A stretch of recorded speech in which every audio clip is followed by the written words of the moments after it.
Moving on into chapter 17 and 18. So we have, right, a mother killing her own child goes against the natural order of the world. Mothers are supposed to create life, not destroy it, right? Morrison leads up to the story with images of death and unnatural things. So the setting for Stampede revelation to Paul D is the slaughterhouse where they both work. Okay.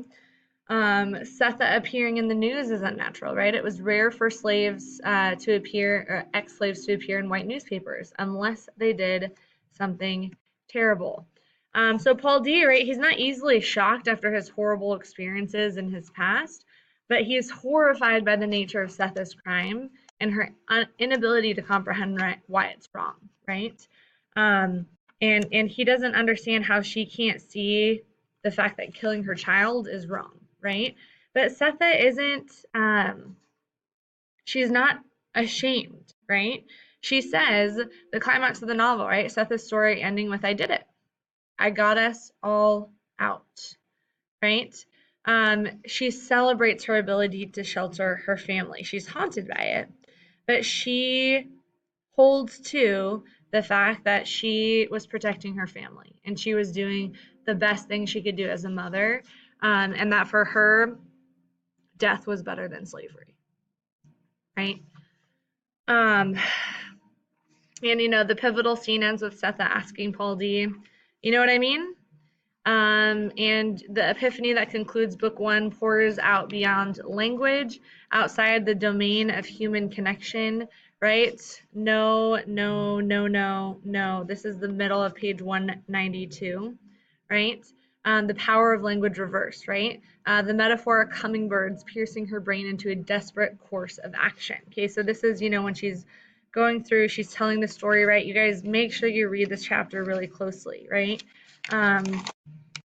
We have, Paul D.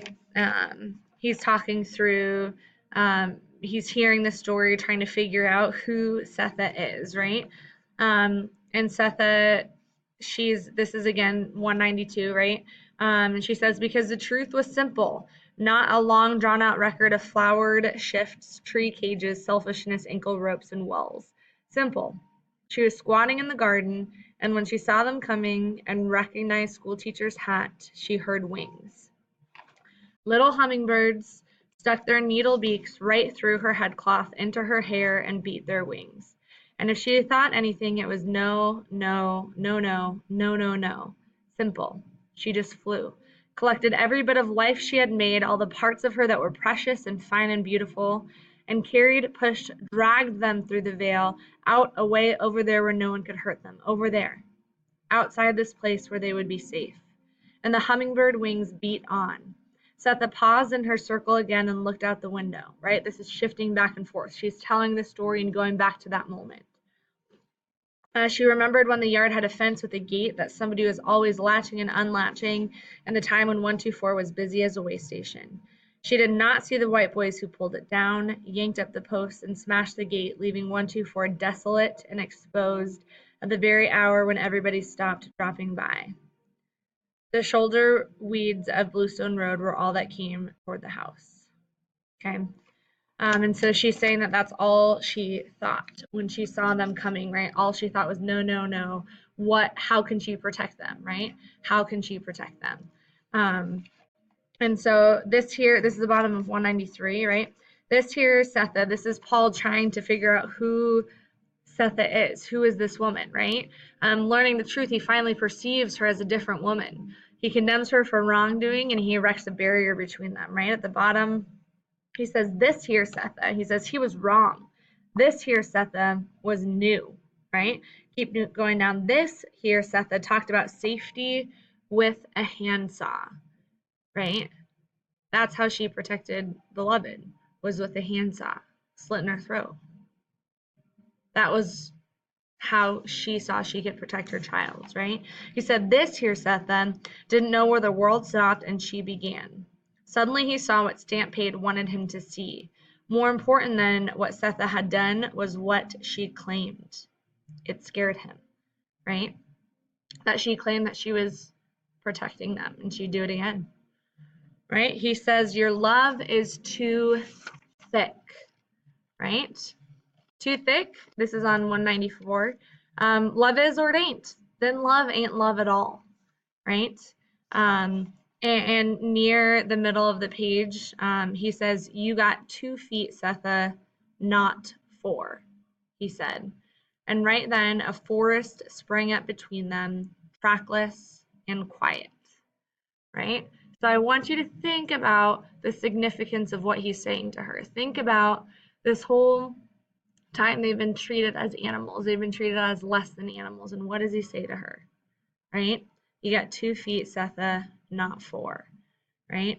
And we have this forest that springs up between them, right? And says a couple paragraphs down, meanwhile, the forest was locking the distance between them, giving it shape and heft, right? And so we have, this is the end of part 1, when the ghost of the past, right? The reality of what happened comes and it drives them apart, right? It tears them apart. And we have Paul D who's preparing to leave, okay? And so a couple questions that you guys can be thinking about. The description of Setha's murder of Beloved is told over the course of 3 chapters and from 3 different perspectives, right?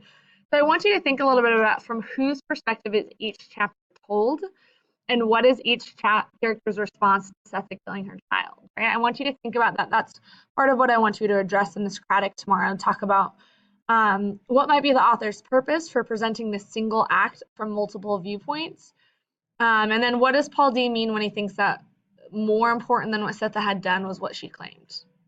Think about that, okay? Your Socratic for tomorrow is really, really broad. You're analyzing how Morrison's use of literary techniques reveals her meaning, okay? You're focusing on, obviously, part 1. So this is going to be an opportunity for you guys.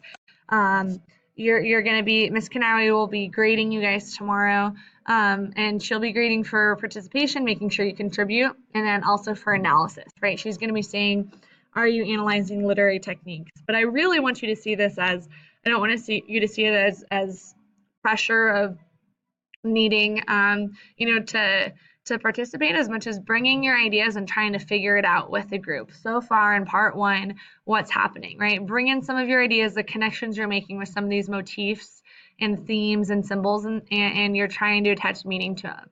So really use tomorrow as an opportunity to figure out part 1, okay?